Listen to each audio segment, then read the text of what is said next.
Hello, everyone. Welcome to the 21 Hats podcast. I'm your host, Lauren Feldman. This week, Jay Goltz tells Liz Picarazzi and Laura Zander that he's had a revelation about the Great Resignation. Yes, he's lost some people, but not necessarily his best people. It shook the tree out, he says, which is why he thinks businesses should be careful right now about hiring too quickly. Meanwhile, Liz talks about her latest product, a bear-proof trash enclosure, and why introducing it has been challenging. And Laura tells us what happened with the salesman she tried to send around the country in a souped-up van. Plus, is this a great time or a terrible time to be in business? Even in good times, owning and running a business can be a lonely pursuit. Our hope is that these weekly conversations will let owners know they are not alone in facing challenges. Same thing with our daily newsletter, the 21 Hats Morning Report, which highlights the most important news of the day for business owners and which you can subscribe to at 21hats.com, where you can also find transcripts of our podcast episodes and lots of other articles and interviews. Joining me this week on the podcast are regulars Jay Goltz, whose companies in Chicago include a picture frame business, artist frame service, and a home furnishing store, Jason Home. Liz Picarazzi, who is CEO of City Bin, which is based in Brooklyn, New York, and makes trash enclosures and package bins. And Laura Zander, who is CEO of Jimmy Bean's Wool, a digital yarn store based in Reno, Nevada, and Madelintosh, a yarn supplier based in Fort Worth, Texas. The episode is titled, Somebody's Hiring All of These People.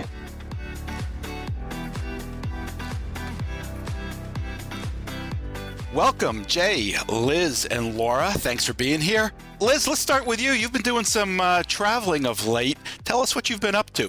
So last week, I had one of the best weeks, I think, in my whole time in business. Wow. And that was I had an opportunity to travel with my team out to Aspen and to install our very first bear-proof trash enclosure. So for several years, we've been getting requests from folks out west to bear-proof our units. And, we haven't done it up until now. We didn't know if demand is enough. In addition, of course, it's an big R&D expense for us. So this bear-proof enclosure has been in the works for 2 years. It started actually just before the start of the pandemic. And it was really exciting to install it and to meet the client in person and to hear their stories, but also just launching a new product into the world that meets the needs of a whole new market. It's kind of like westward expansion for City Bin. What did you have to do to bear-proof your existing enclosure product? So there were two major changes that we needed to make. Our enclosures, our cabinets are normally made out of sheet aluminum, and we switched it to steel. It's a lot heavier. It's a lot more durable. It's really the standard for bear-proof enclosures. And then the second one is bear-proof latches and all the hardware that opens the door. So if you've ever been to a national park and you've seen a bear-proof trash enclosure, you know that there's a special latch that you need to use to open it that bear's claws can't open. So those were the main two changes. There were some other small things with other hardware pieces, but those were the main two changes we needed to make. So as somebody who lives and who has had a bear enclosure for the last 20 years, how's yours different than the ones that we have in our driveway? So do you have a bear-proof trash can or an enclosure that holds cans? It's an enclosure that holds cans. Okay, so that's what we're doing as well. So the biggest difference... Yeah, so it's like a box. Mm-hmm. The biggest difference is how it looks. So it's designed like all of our other enclosures to really have curb appeal and to blend in with your house and to be used as really a piece of outdoor furniture that you're going to have forever. Not unlike outdoor furniture for your patio or whatnot. So it's very durable, and they're also modular. So, if someone has 4 or 5 cans, we can easily accommodate that, whereas the other bins on the market are usually just for 2 cans. I imagine yours might be that. Yep. So the modularity really accommodates a lot of different properties, especially bigger properties, multifamily, that need more than the 2-piece unit. Oh, very interesting. I can't wait to look them up. Liz, how did you test it? Okay, so here's the deal on this. We've been trying to test it on the East Coast, Pennsylvania, Connecticut, New York, on Facebook for several years. I've put out inquiries to friends and family to allow us to test in their in their homes, near their homes. And understandably, we didn't have any takers. I almost had one taker, but then his wife was furious that he had agreed to it. They live in New Jersey, and he understands we would be baiting a bin for bears to come near their house. I don't know what I was really thinking by asking, but I needed to anyways. So they haven't been tested, actually. They're going to be tested in Colorado. We followed all of the guidelines of I think it's called the Interagency Grizzly Bear Community. They're in Montana. So in last August, you may remember, Lauren, we were supposed to be testing the enclosures in August in Montana, but we're delayed due to all the supply chain issues. So we're going to be doing the testing in the spring. How significant a market is this for you? So I should have the number. I should market size it like a proper business owner does. But, really, it's just all Western states where bears are an issue. We all know what's going on with Hank the Tank in Lake Tahoe area, making headlines. Laura, do you know Hank the Tank? No, I don't know Hank the Tank. I mean, we have bears. We've always had bears. We've had bears in our driveway. We've had bears in our backyard. I mean, we come across bears when we run. Yeah, like she said, market size. I mean, you have to have a bear enclosure for your trash. I think you literally have to. Can I assume that you can outrun a bear since you're here today? They don't want to chase you. Not the ones here. I mean, they don't want anything to do with you. They just want to scare you. And the other thing is they usually give up. So if they try to get into a can or an enclosure and they can't, they're really smart. They remember that. They don't go back. They're kind of like rats, as we've learned in New York City. So once they try to get into a city bin and they're unsuccessful, I'm hoping that they're not going to come back, but we will see. Well, and to Laura's point too, cities, municipalities are requiring bear-proof enclosure. So where we installed, which was basically just at the base of the mountain in Aspen, they have a requirement, a city ordinance, that everybody uses bear-proof trash enclosures. So that sort of legal mandate works in my favor. Yeah, there's huge demand. I mean, and, where we are in the mountains, recognizing that most of these areas you're targeting are resort areas. I mean, people really care about curb appeal. In the HOAs, even, you have to get your bear-proof enclosure approved by the neighborhood. Liz, is your market in New York City, where you're located, close to being saturated? Is that why you're reaching out? Well, what's the thinking there in terms of selling in your backyard versus selling around the country? So it's a good question because selling to Aspen and out west has been sort of difficult from an implementation perspective.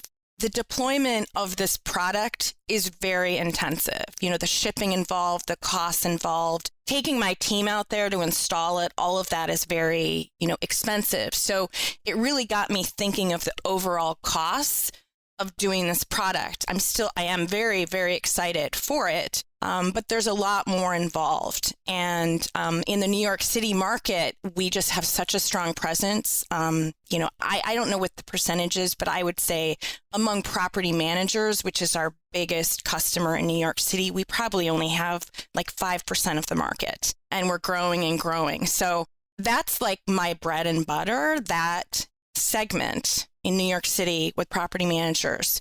But I do think that the market size for the bear-proof is huge. And I also think it fits in well with the branding and allowing me to have a portfolio of different versions for different situations. If I recall, Liz, you offer your customers the alternative of either taking your product and installing it themselves, or you have a team that'll come out and do it for them. Are you planning on offering that around the country?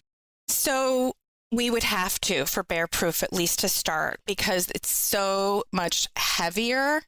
Each module is 365 pounds. So like a 2 module is over 700 pounds. Wow. That's not something that the average person can put together, even if it's a couple of people. So I think in the near future, we would have to do the installation service with it until it could truly be like a DIY ready to assemble kit like our other products are. So those are very IKEA-esque, where there's an installation manual and there's a video that they can watch, but we don't yet have that for bear-proof.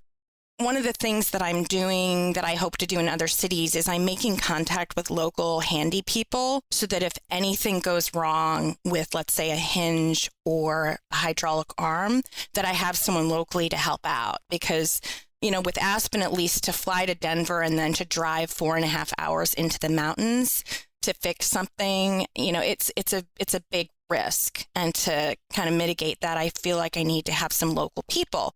The local people also could actually be resellers and they could be installers. So a couple of the handymen I made contact with there were really excited about the product, and they also are incredibly connected. So if they're working in all these resort areas as handymen and they see people that need trash enclosures, that's an opportunity for them not only to get a commission on selling it, but to also get fees from the installation. So how do you ship these? Even if they're broken down, I assume they are over UPS's weight limit or not? Yeah, they are. We use like a private trucker, and I should know more about it. As I've talked about on this program, I hate anything having to do with logistics. So if you ask me questions, I'm probably not going to be able to answer them.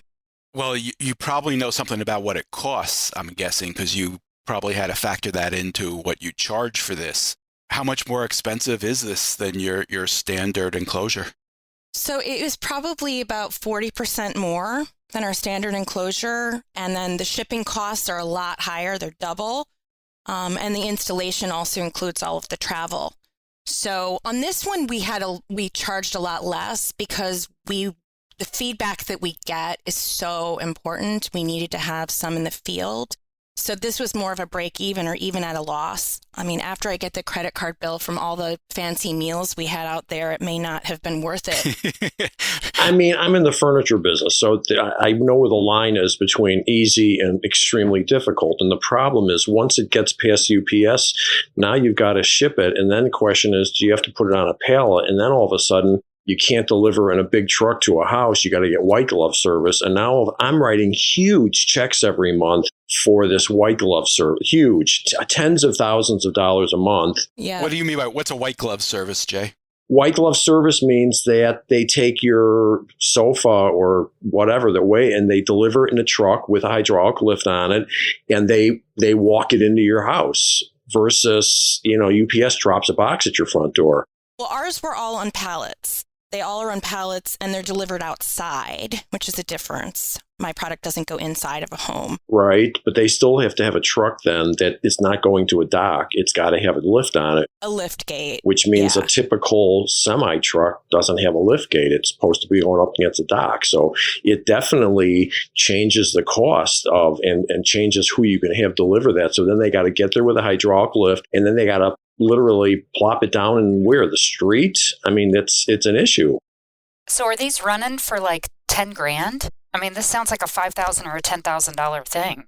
Well, so the one that we installed was about $6,600 retail price, and that was for 2 modules. But again, I mean, we're looking at this as a piece of long-term outdoor furniture, something that's going to add curb appeal. So the pricing reflects that, as well as really the materials. So something that's made out of all steel, bamboo, all stainless steel hardware.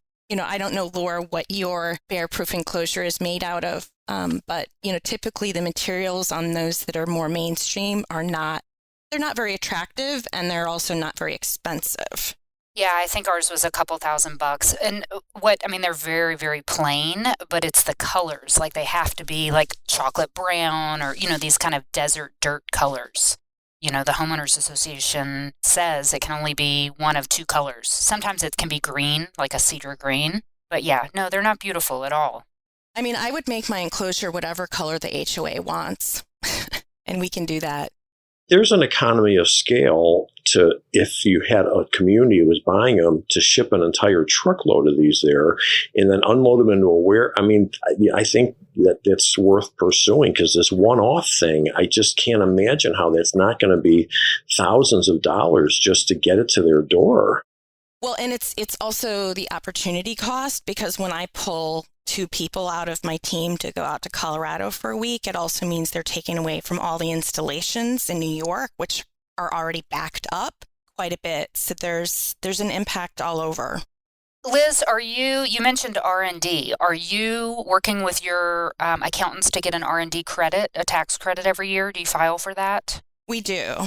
Yes. Okay, great. I mean, that's been huge for us. That's how we ended up with our accountants, is they did a presentation on R&D tax credits. And, you can take salary, a percentage of your salary if if Liz is spending a bunch of time developing new products. I mean, I bet 80% of her time is R&D. So obviously you can't take travel, is my understanding. But, Or skiing. Or skiing, yeah. Unless you're, I guess, doing ski stuff. Yeah, no, I would highly suggest that people look into it. If you're developing, I can't remember exactly what the litmus tests are. Maybe Liz has better information, but it's if you're creating something that doesn't already exist in the world, basically, or doesn't already exist in the market. So for us, we're developing new colors, we're developing new techniques, we're developing new products. All right, Laura, I want to ask you what you've been up to, but first, let's take a quick break to hear from our sponsor. I'm here with Rob Levin, co-founder of Work Better Now, which provides businesses with highly talented virtual assistants. Rob, I've noticed that owners tend to have certain questions about virtual assistants. For example, what exactly can they do? Yeah, Lauren, we get this question all the time because people really know deep down that they need an assistant, but they're not exactly sure how it works and what they can do for them. I would say that our clients use our assistants in one of two ways. They will either use them, much like I've been using my assistant for the past 8 years, as an executive assistant, handling my calendar, which takes up so much time, email management, database, file management, personal tasks, creating documents for me. And then a lot of our clients basically operationalize our assistants. So we have assistants with titles like project manager, marketing associate, operations manager, and customer service representative. I think some owners worry they'll spend more time managing their assistant than it would have taken them just to do the tasks themselves. How do you respond to that? Right. This is a deadly trap, not only with assistants, but really with any employees, which is, I can do it faster myself. And the reality is you might be able to do it faster yourself. Of course, it's impossible to grow your business if you're doing everything yourself. I was very much of a similar mindset. And what I did with my assistant is I basically told him what needs to be done and had them document it. I hate documenting tasks, but I know that processes are so important. Now we have a manual full of my tasks. I only had to tell him once that he can follow time and time again. And if he's out, somebody else can follow. And also think about it this way. If you're a business owner making something like, let's say, $200,000 a year, which is about $100 an hour, you're basically paying somebody to do administrative work at $100 an hour if you're doing these tasks yourself. That makes a lot of sense. What does it cost? The cost is $1,900 a month. And as you know, Lauren, we are offering 21 Hats readers and listeners $150 off per month for 3 months just by mentioning the word Lauren. There are no contracts. That's also very important for people to know. Can you promise a return on that investment? If you're not getting a return, something's not going right. All of our clients are not only getting a return with the first assistant they've hired, but many of our clients are now on their second, third, and fourth assistant. Where can we learn more? Workbetternow.com. And again, when you sign up for a 15-minute consult, just mention the word Lauren and we'll make sure to give that $150 off for each of the first 3 months. Thanks, Rob. And we're back. Laura, we haven't had you on a little while. How's it been going? It's been going really well. I've been traveling a ton. I went to Vegas for a day. Was that for business or pleasure? No, went to Vegas for a gift. They have a gift show. So we went to go look and see if there were any kind of yarn-related gift items that would be good in our retail store. Just went there for one night. I pulled into the parking lot. My flight leaves at 6 a.m., so I pull into the parking lot at about 5:45 because it's the Reno airport and it takes like 6 minutes to get on the plane. And I was fumbling with my keys and I closed the door and I hear the door lock. And all I had in my hand was a banana and my phone and my wallet. And I had dropped the keys in the front seat of the car and it had locked the car. So I couldn't get my laptop out. I couldn't get my bag out. I couldn't get anything. So I'm standing there at 5:15 in the morning, freezing cold, don't have a coat because it's in the back seat with my car completely locked. And I'm like, so do I just get on the plane and like Doug will come and he'll bring the extra key and unlock the car later? No suitcase, no nothing. I had just gotten this new like phone wallet combo thing. So I had everything I needed. It was just overnight. I'm like, I can use a washcloth to brush my teeth, I guess. And my coworker is already on the plane, right? Because she gets there early. So I'm like, well, I guess I'll just roll with it. I'll just wear the same clothes. I can just turn those underwear inside out, one night. So I go and I get on the plane and I'm like, all right, this is all. She's like, that's all you've got? I'm like, yep, this is all I've got. We're going to do this. So slept in like the bathrobe that they had in the hotel and wore the same clothes 2 days in a row. It was very exciting. My car will not allow me to do that. That's because your car wasn't from the last century. Yeah, no. If I leave my keys in the car, it won't lock. I guess they've figured out that is a great safety mechanism for people like me. This has never happened to me before. I was just like, wow. But you had a banana with you, right? So I had a banana. Okay, you're good to go. Yep, had my banana. Yeah. So went there, and then 2 days later got on a flight to Peru. So we went down to Peru for about 8 days to visit the mills and develop some new products, do some R&D.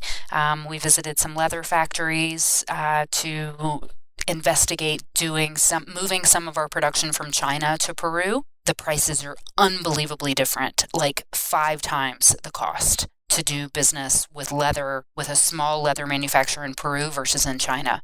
So it's just not doable. And then a couple days later, headed down to Texas, took Huck, and we went down there, went to Austin and visited with a customer, went to San Antonio, went to Fort Worth and visited the factory, and then just got back a couple days ago. The most important and most interesting part of the story is I just want to know your mentality. So you locked the car. Were you able to just shut it off and go, all right, it is what it is, and just let it not bother you? Yeah. See, that's a sign of maturity. That takes discipline to do that, because I think 20 years ago, maybe you would have been torturing yourself and aggravated. And like at some point, I made the turn to where like, whatever happens, yeah, whatever. Well, it makes it's like it's a good story. Yeah. I'm like, okay, all right. I mean, like, this is going to be an adventure. What's this going to be like? This is an experience I've never had before, to just get on a plane with just my phone and to, go to a professional event for 2 days and wear the same clothes. Like how, I don't know. I kind of looked at it. I was like, all right, this will be fun. You are an entrepreneur. As an entrepreneur would do. I was thinking the same thing. You roll with the punches. You roll with the punches. But you know what? What it really did is it enforced, as I was about to go to Peru, that I don't need a bunch of stuff. Like I had this whole set of luggage with all of this crap, and I was fine with nothing. And so when I went to Peru for 10 days... Yeah, you don't change your clothes anymore. Like, what's the point? No, I went to Peru, and I managed to just take a carry-on to Peru for 8 days or 9 days, however long we were gone. Because I realized, wow, I really don't need as much stuff as I'm taking. Like, I can wear the same underwear for 4 days, and it's fine. You are a warrior. Wow. I'm just kidding on the underwear. Those don't take up much space. We know you're not, though, but okay. Laura, there's been something I've been wanting to follow up with you on for a long time. You told us many months ago about how you'd hired a friend and somehow outfitted a van to let this friend drive around the country doing sales for you. And it was a good friend. You were really excited about it. You spent a lot of money on the van. How did that work out? Oh, God. Why do you have to ask this? You know how it worked out. No, I don't. You don't? I don't. Oh, yeah. Yeah, so we spent $100,000 on this van. It was, bless his heart. I mean, great salesman. We've been friends forever. He had this van on his vision board for the last 5 years. It's, what he's really wanted to do was van life and go around the country. So we had it upfitted. It's all super perfect, exactly the way he wanted it. I had pretty much no involvement other than writing the check. An important involvement. Yeah. So we spent $5,000 to have somebody do the artwork to wrap the van, to make the van look beautiful. Was it yarn related, the artwork? Yes. Yeah. So it says, "We dye yarn, hand-dyed yarn, y'all," on the side. So, it's this great van, and he takes off in April because it took a while to get the wrap done. So it took almost 6 months. He was driving around just with some magnets on it. So we get the wrap done, and it was another $5,000 just to get the wrap done. So $10,000, to get it all wrapped and everything. So it looks, very yarn specific. I swear to God, it was the day after the wrap was installed, he quit. So 6 months in, exactly 6 months in, and he's just like, this just isn't working out. It's not what I thought it would be. As part of us agreeing to do this, we're like, okay, give me a proposal. If you want us to spend $100,000 on this, put it like on paper. How much money is this going to save in hotels? How much is it going to save in food?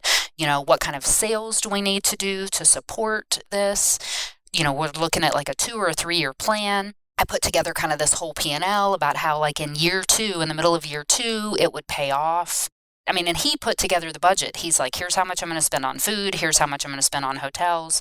Well, once he got on the road, he realized he didn't like to cook as much, and so he wanted to eat out more, and he realized he didn't like staying in the van, and he wanted to stay in more hotels. And so he used up his like food and hotel budget, halfway through the year.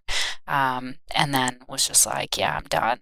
And what was his history before you start? What did he do his whole life? He's been a sales rep, so a traveling sales rep. And he's an excellent rep. Really gifted, really great at going and opening new accounts. Not so great at follow-up or, he wanted to do business development, but that is just not his strength. Doing like the work is not his strength. His strength is going and talking to people and getting them to buy stuff. So now we have a van that now is broken in a couple different spots. So it's just sitting in our front parking lot. And as soon as the parts come in to be able to fix it, which it's been 4 months now, then we will fix it and we'll sell it. Well, listen, nothing ventured, nothing gained.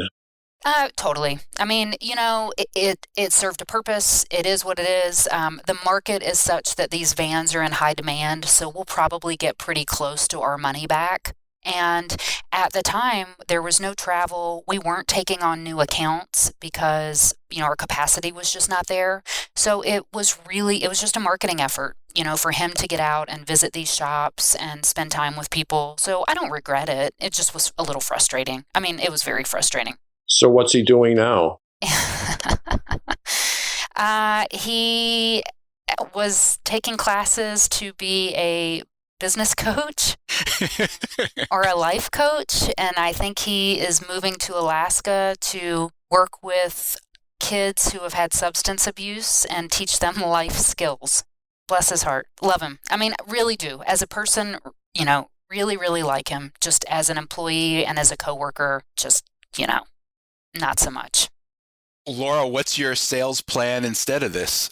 How do you reach the people you thought he was going to reach?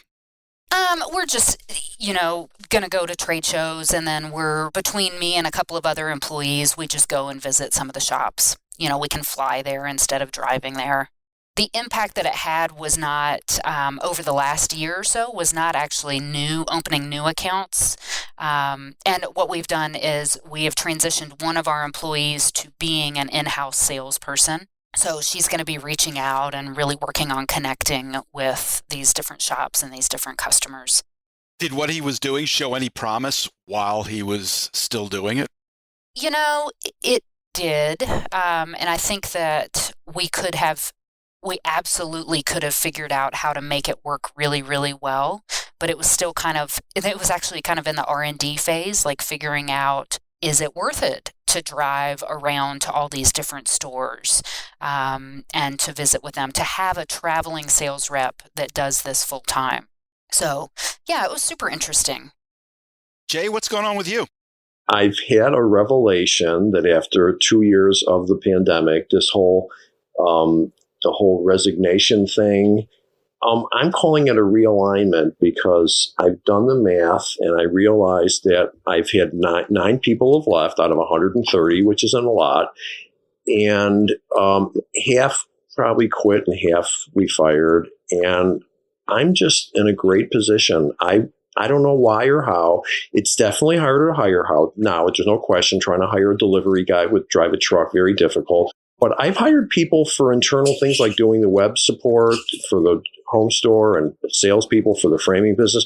We have found some lovely, happy, wonderful people that are thrilled to be here and are thrilled to have them. And I think this whole dynamic has shifted, that I think if you try to run a nice company and treat people well, I think you can attract good people. And I don't know, at the end of the day, I'm in way better shape I am today than I was 2 years ago. It's like shook the tree out, basically. Shook the tree out in terms of the people you lost?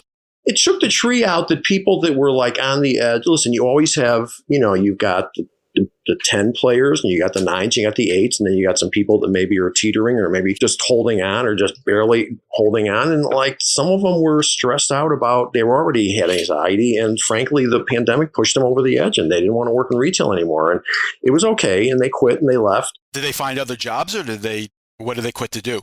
They did a good job. The problem was they called in sick a lot because, they had some issues and now they moved on to something. I don't know where they went. I would also say a warning to business owners. Out of the 9 people, how many references do you think I've given out? Me or any of my staff? 0. So, somebody's hiring all these people that are leaving their jobs. And frankly, some of them just are not your A players that are leaving. My good people are all happy in here. And it's worked out okay. And then I made a couple of difficult decisions with some people that, it's okay. It's kind of an opportunity to reassess your staffing and realign. You're issuing a warning to people in the midst of the Great Resignation, this labor shortage, that the people they're hiring may not be the best. Yeah. Based on the most dangerous thing in hiring is adding some desperation into it. And I'm telling you, I had one guy just quit. It was because of the situation. We're short of people. We didn't want to fire him, but this is not a good employee. This is someone who would have ultimately been fired. He just quit. He's going to work somewhere. They think they hired this great guy and they're going to find out they didn't hire this great guy at all. And that would have been a good case of calling a reference because nobody would have said too much if they called here, but nobody would have given I'm telling you, they almost never call. Somebody should ask themselves, why are they leaving the company after 12 years? They should ask themselves that. And then they should call the reference and go, hi, we were offering a job to so-and-so, and we're just curious, why were they leaving? And like, I'm not going to make up an elaborate story and say, yeah, he quit. And then I wouldn't tell them anything. I mean, they should have checked. And I'm sure that people are so desperate for employees now that they've thrown out the rule book and they're just hiring somebody if they got a pulse. And that is just disastrous long term. Back when I had the handyman company, it was always very difficult to hire. And I did find that when I was rushed, I made a lot of bad decisions, including not calling references. So I know, as they always say, the best time to look to hire someone is when you don't need to. The best time to look for a job is when you don't need it. I think that applies here. We're going to be hiring a lot in the next couple of months, but we're going to have like the ads out probably for a couple of months before we start doing a lot of the interviewing, because we want to have the candidates kind of see the flow of candidates coming in, because it's not that urgent that we hire right away. And the reason I'm doing that is that I've hired in the past out of desperation, and that can be a very expensive mistake. We've had really great success at hiring when we're not looking. And, just kind of keeping an open mind again. And we're kind of doing that right now. We're just kind of, like if somebody shows up, if somebody that works for us now is like, I've got this friend who's looking for something. Are you hiring? No, I mean, kind of always, if we can. Obviously, that's a luxury to have. But our social media and marketing manager, she's been with us for 4 years. We weren't looking for her. She just showed up. She was had worked with one of our employees, and she's turned out amazing.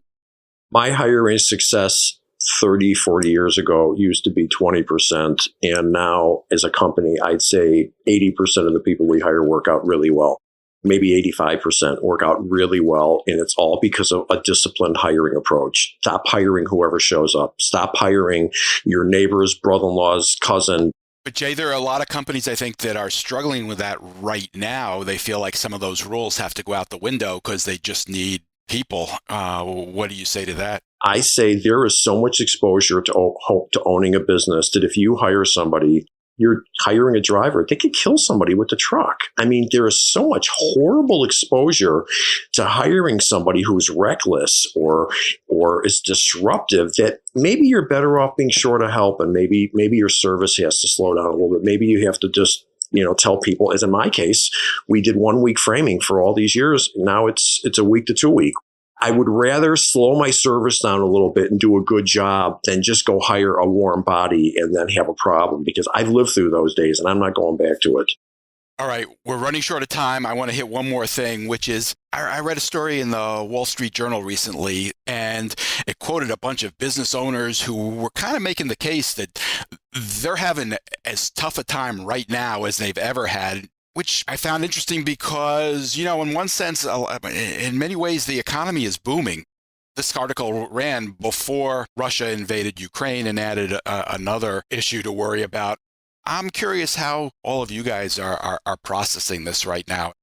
Well, I've got an example of supply chain, if you want to hear it. So we moved into a new building in Texas in January of last year. And as you might guess, Texas can get pretty hot in the summertime. And, our business is over stoves. We've got 16 women that are working in this kitchen. And part of the deal with moving into this building was to provide an air-conditioned environment. It's very humid in there. So, we moved into this building. It was supposed to be air-conditioned, HVAC, all that kind of stuff. Well, the air conditioning, it didn't work very well. They didn't do a good job. It's not they didn't do a good job, but, it's not what we needed. So we've had to go through phase 2 of cooling this kitchen. So last March, we sat down with the HVAC company and sketched out plans for how to get the air moving and to get the temperature to where it needs to be. So the quote was about $41,000 to get these units put on top, to get all the stuff put together. So $41,000, okay, great. Well, not great, that sucks. But, we know what it is. Budgeting for it, all that kind of stuff. So we thought it was going to be installed last June. Then it turned into July. Then it turned into August. Then continue, because these parts have not come in yet. So it is now it's now 11 months later. The parts have still not come in, or a couple of the parts have still not come in. So now we're like, and because it gets so hot in there in the summer, we're losing employees. And we have this new great manager down there we have retention for the first time probably in the company's history of like 4 months. Nobody's left. Nobody's quit. We're fully staffed for the first time in forever. And if we can't get this air conditioning working this summer, we might lose some people because it's just going to get too hot and uncomfortable.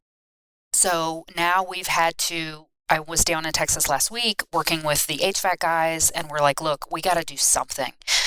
So he reconfigured the whole thing, and now it's going to be $66,000.